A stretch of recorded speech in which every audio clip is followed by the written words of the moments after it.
Good morning student. हम बात कर रहे थे हमारी पाठ्य पुस्तक आरोह के अंतर्गत गद्य खंड का 5वां अध्याय गलता लोहा, जिसमें लेखक के द्वारा जातिगत जो बंधन है समाज के, उन बंधनों का खंडन किया गया है। सामाजिक विधि निषेधों को ताक पर रखकर धनराम लोहार के आफर और मोहन की मित्रता के बारे में बताया गया है। हम लोगों ने देखा कि किस तरह से गांव का होनहार विद्यार्थी मोहन शहर जाकर के एक घरेलू नौकर की हैसियत प्राप्त करता है। रमेश जैसा जाति बिरादरी का आदमी उसके साथ किस तरह का विश्वासघात करता है कि उसे वो पढ़ाने के पक्ष में नहीं होता, उसे जात बिरादरी का नहीं बताना चाहता, क्योंकि उसे जात बिरादरी का बताने में उसे अपना अपमान महसूस होता है। उसके पिता को वो धोखे में रखता है और अगले दर्जे की तैयारी के नाम पर छुट्टियों में भी उस बालक को, मोहन को, गांव नहीं आने देता। पिता वास्तविकता से अनभिज्ञ रहता है, लेकिन जब पढ़ाई पूर्ण होती है और वो नौकरी के लिए फैक्ट्रियों के चक्कर लगाता है तो पिता को वास्तविकता का बोध होता है। उसे नौकरी की प्राप्ति नहीं होती तो वो वापस गांव लौटकर आ जाता है। अब इसके बाद देखिए पेज नंबर 62। बंशीधर से जब भी कोई मोहन के विषय में पूछता तो वे बड़े उत्साह के साथ उसकी पढ़ाई की बाबत बताने लगते। बाबत यानी बारे में। क्यों? क्योंकि उन्हें ऐसा लग रहा है कि उनका बेटा बहुत अच्छी पढ़ाई कर रहा है और अधिकारी वर्ग की पढ़ाई करके वो अधिकारी बनने की दौड़ में लगा हुआ है, जबकि उन्हें रमेश की वास्तविकता का ज्ञान नहीं था, वो अनभिज्ञ थे और मन ही मन उनको विश्वास था कि वह एक दिन बड़ा अफसर बनकर लौटेगा। लेकिन जब उन्हें वास्तविकता का ज्ञान हुआ तो न सिर्फ गहरा दुख हुआ, बल्कि वे लोगों को अपने स्वप्न भंग की जानकारी देने का साहस भी नहीं जुटा पाए। ऐसा इसलिए हुआ क्योंकि उन्होंने पहले गांव के लोगों को बढ़ चढ़ कर बता दिया कि उनका बेटा बहुत अच्छी तैयारी कर रहा है, बड़ा अफसर बनेगा, लेकिन जब वास्तविकता पता पड़ी तो उनके पैरों के तले से ज़मीन खिसक गई। धनराम ने भी एक दिन उनसे मोहन के बारे में पूछा था। तब आप ब्राह्मण थे, झूठ कैसे बोले? तो झूठ के अपराध से बचने के लिए घास का एक तिनका तोड़कर दांत खोदते हुए उन्होंने बताया था कि उसकी सेक्रेटरीट में नियुक्ति हो गई है और शीघ्र ही विभागीय परीक्षाएं देकर वह बड़े पद पर पहुंच जाएगा। परंतु वास्तविकता में ऐसा कुछ भी नहीं था। पंडित जी ने उसको धनराम को झूठ बात बोली थी। धनराम को त्रिलोक सिंह मास्टर की भविष्यवाणी पर पूरा यकीन था, ऐसा होना ही था। उसने सोचा दांतों के बीच में तिनका दबाकर असत्य भाषण का दोष, असत्य भाषण यानी झूठ बोलने का दोष न लगने का संतोष लेकर बंशीधर जी आगे बढ़ गए। धनराम के शब्द थे, मोहन लला बचपन से ही बड़े बुद्धिमान थे, उन्हें बहुत देर तक कचोटते रहे।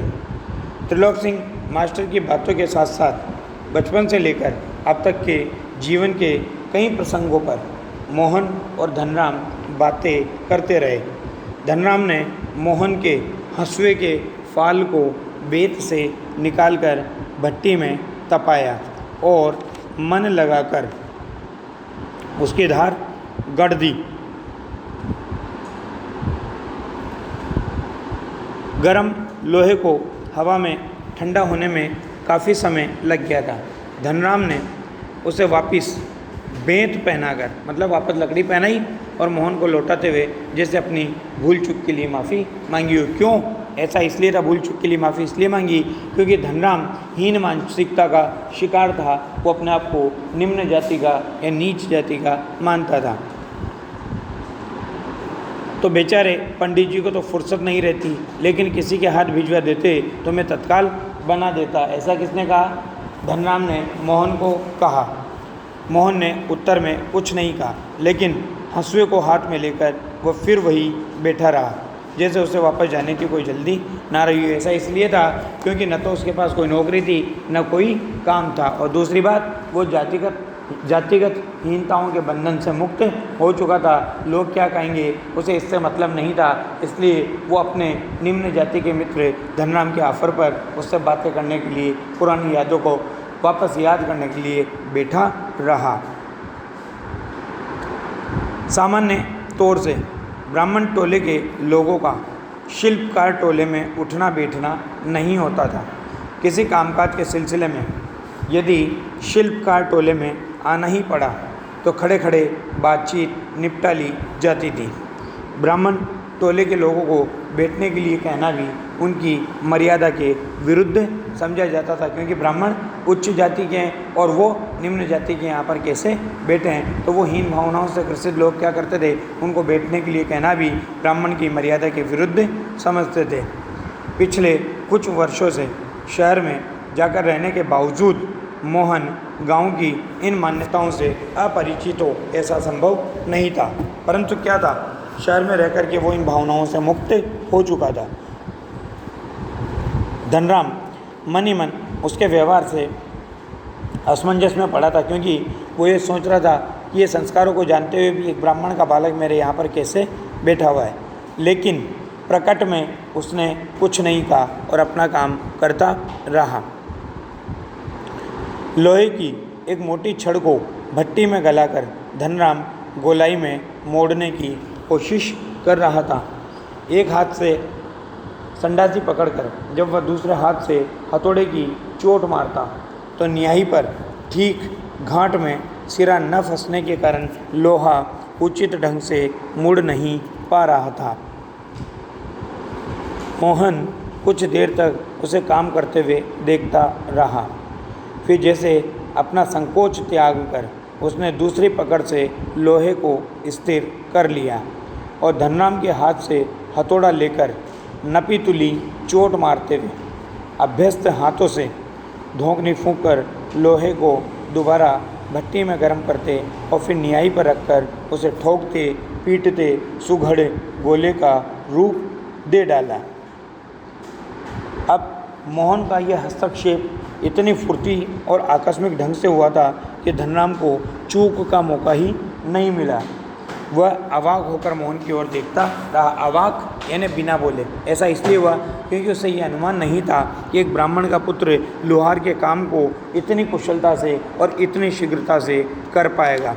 उसे मोहन की कारीगरी पर उतना आश्चर्य नहीं हुआ जितना पुरोहित खानदान के एक युवक का इस तरह के काम में उसके भट्टी पर बैठकर हाथ डालने पर हुआ था।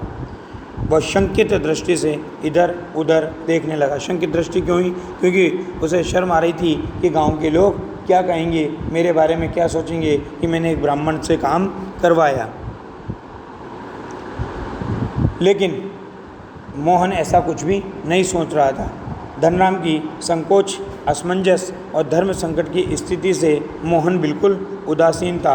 उदासीन मोहन संतुष्ट भाव से अपने द्वारा बनाए गए लोहे के छल्ले की त्रुटिहीन गोलाई की जांच कर रहा था। त्रुटिहीन यानी गलतियों से रहित। उसने धनराम की ओर अपनी कारीगरी की स्वीकृति पाने की मुद्रा में देखा। उसकी आँखों में एक सर्जक की चमक थी, जिसमें न तो कोई स्पर्धा थी, स्पर्धा यानी होड़ा होड़ी, अर्थात वो धनराम को ये सिद्ध नहीं करना चाहता था कि मैं तुमसे श्रेष्ठ हूँ। वहाँ पर कोई प्रतिस्पर्धा का भाव नहीं था और नहीं किसी प्रकार की हार जीत का भाव था। बस था तो केवल मित्रता का भाव था। जातिगत बंधनों से मुक्त रहने वाले मोहन के मन का भाव था।